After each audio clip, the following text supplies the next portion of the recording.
Rewmi 24 TV. dal leen ak jàmm mbokk yi ginnaaw ba ñu leen nuyoo siyaar leen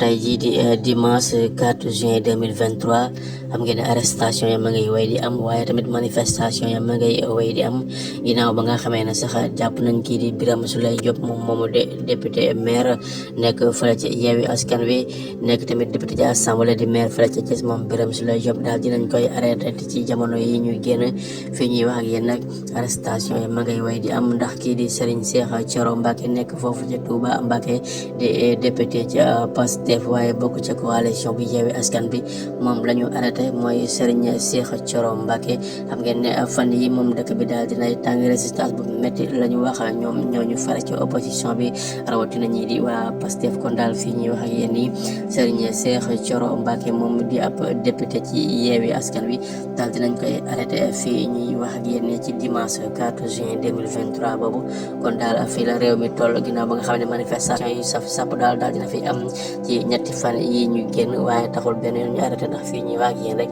ndaw ñi am nañu daal di commencé waat di yëngalaat noonu ñu koy waxee yaa ngeen ci fa mbokk yi